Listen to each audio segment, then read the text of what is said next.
Maiden speech, Angus MacDonald. Thank you, Madam Deputy Speaker, and a very heartfelt maiden speech from the honourable member for St Austell and Newquay.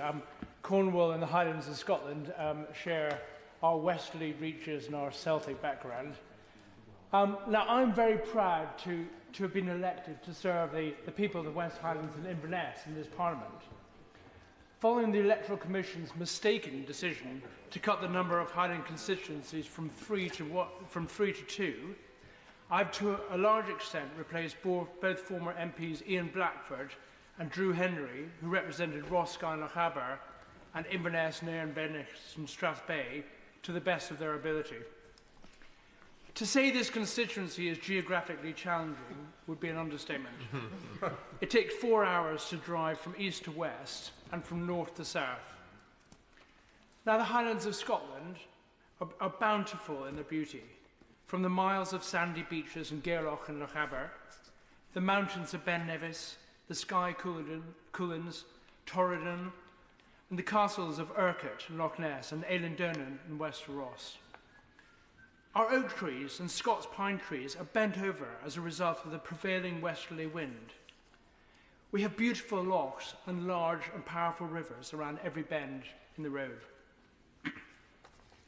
Astonishing though the beauty is, like my amazing predecessor Charles Kennedy, it is the people of the Highlands that I love and am delighted to represent. But while the Highlands are beautiful and its people are wonderful, the region struggles financially. The Highland Council is burdened with £1.2 billion in debt.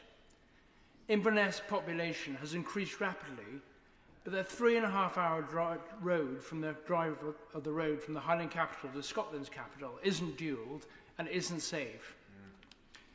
The rural west faces severe fuel poverty, long journeys for NHS treatment, public services cuts, and a lack of essential services, with many of the young leaving for the cities. Now, wouldn't it be wonderful if a fairy godmother came along and bestowed an asset to the Highlands, something that generated serious money over the generations for the area, and a long-term provider of great employment? There is such an asset. The West Highlands is the wettest area in Europe. The wind is virtually unceasing. We have the most fantastic land to benefit from the move to renewables. This opportunity has not gone unnoticed. Utilities and infrastructure firms from all over the world are queuing up to install 200-metre-high wind turbines on our hills. Our hydro schemes are getting upgraded, and there are £5 billion pump storage sites at various stages of development in my constituency. Major construction projects abound across the Highlands, and thousands of workers are being brought in, accommodated in temporary modular housing. Now, Scottish electricity peak use is 3 gigawatts, and our peak production in Scotland is 10 to 14 gigawatts. Scotland may add as much as another 10 gigawatts of production capacity by 2030. We will be producing 7 times more electricity than we use. Now, like prospectors to a gold rush, the rich opportunities are accompanied by challenges. There are 2 important issues that we may need to pay attention to. The first, that there is a cost to this for us in the Highlands, the industrialization of our countryside. What was a beautiful view of the mountains is now rows of 200-metre-high whirling turbines and large new pylons marching across the country to the cities where the demand is. The second issue is, what is in it for the locals? The turbines and generators are manufactured overseas. The developer and utilities are from out with the UK, and the workers are shipped in. From this multi-billion-pound industry, our total community benefit last year was an estimated £9.1 million in the Highlands, and £26.4 million across Scotland as a whole. It should be a multiple of this. In the Highlands, we pay 50% more for electricity connection than in the south of England, and yet the Highlands is increasingly where this electricity is generated. The government is releasing the restrictions on onshore wind farms in England. What is an issue for Scotland now will become one for many rural areas across Great Britain. So what can be done about this?